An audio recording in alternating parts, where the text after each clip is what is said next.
tarde.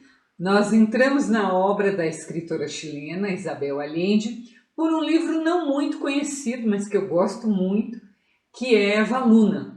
Depois falamos do seu último livro, lançado em 2019, Longa Pétala de Mar. E agora nós vamos falar do seu primeiro livro, e ainda hoje, que é o livro mais famoso de Isabel Allende, A Casa dos Espíritos, lançado em 1982, né? Então já tem aí várias décadas desse sucesso que foi A Casa dos Espíritos. E por que não começamos logo então, se era o primeiro livro, se era o mais famoso?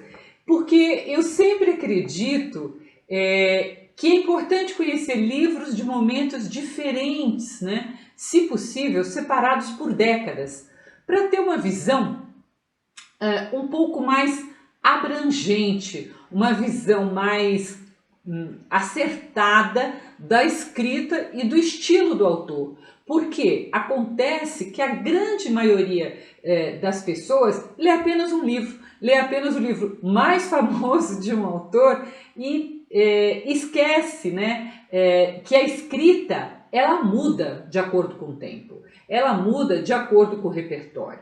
Então, um escritor pode escrever um determinado livro de uma maneira hoje e 30 anos depois, outro livro de uma maneira muito diferente. Então, se você lê apenas o livro mais famoso de um escritor, com certeza você não terá condições de dizer como é a obra, quais são as características daquela obra, já que com raríssimas exceções, nenhuma obra é restrita a apenas um único livro, né? A gente tem o caso de talvez uma escritora, que é a escritora do Morro dos Ventos Uivantes, que escreveu apenas um livro e faleceu, mas aí é uma exceção.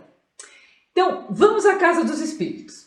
Mais uma vez, como em muitos livros da autora, da Isabel Allende, a história se passa em um país da América do Sul, que nós acreditamos que seja o Chile. Primeiro porque é o país de nascimento da Isabel Allende, né? Ela nasce fora do Chile, mas era porque o pai dela estava fazendo um serviço para a embaixada, mas também porque muitas referências aparecem na história ligando ao Chile. Mas em nenhum momento a Isabel Allende afirma este é o Chile, ou essa história se passa no Chile. E do que fala A Casa dos Espíritos?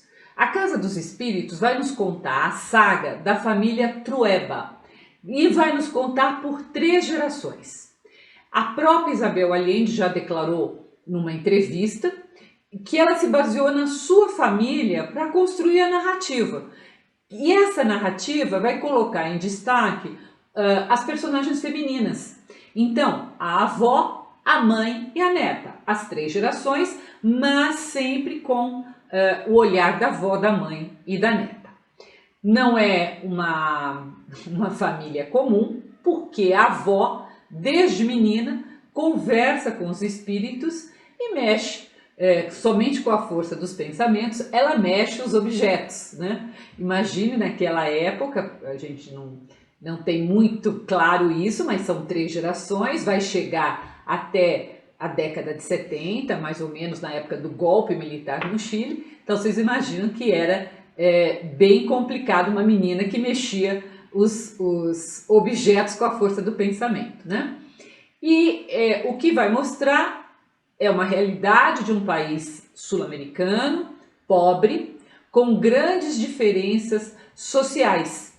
Mas o que vai caracterizar a Casa dos Espíritos como realismo fantástico é justamente essa aproximação dos espíritos que a avó tem.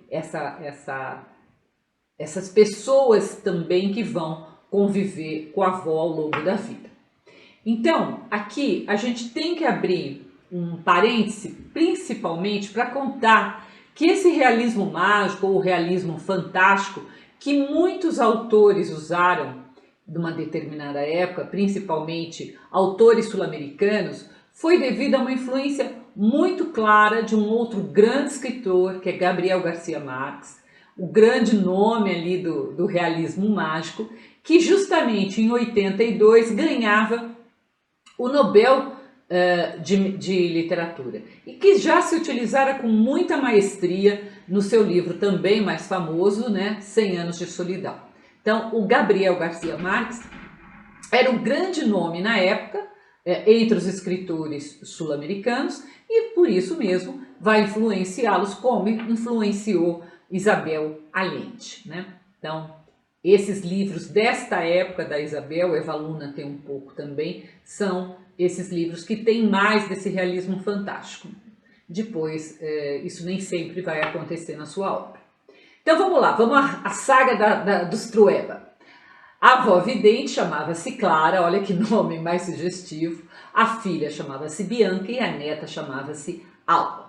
E elas vão estar sempre, as três, em situação ou de conflito ou de desacordo com o grande patriarca da família, que é o rico e poderoso Esteban Trueba, que é marido da Clara, pai da Bianca e avô da Alba, né? Esse Esteban, ele vai inclusive depois, além de rico, ele vai se tornar senador, então ele tem ainda o poder da política, o poder dos outros na sua mão.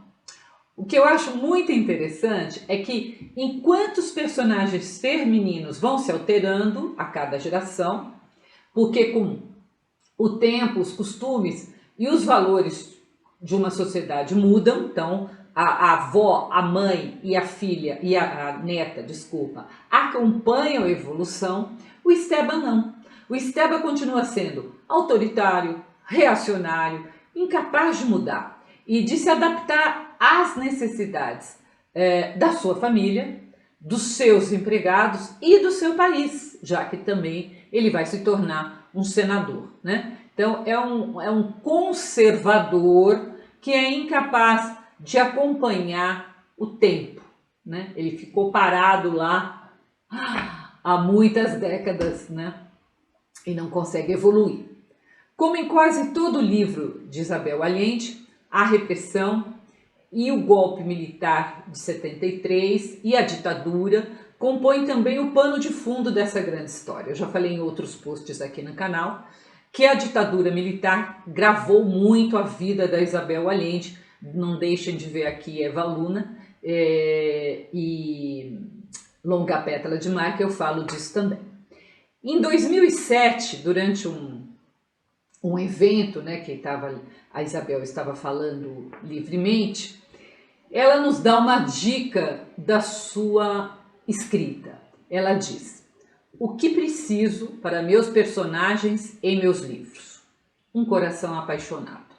Eu preciso de não conformistas, dissidentes, aventureiros, forasteiros e rebeldes que questionem, subvertam as regras e assumam riscos.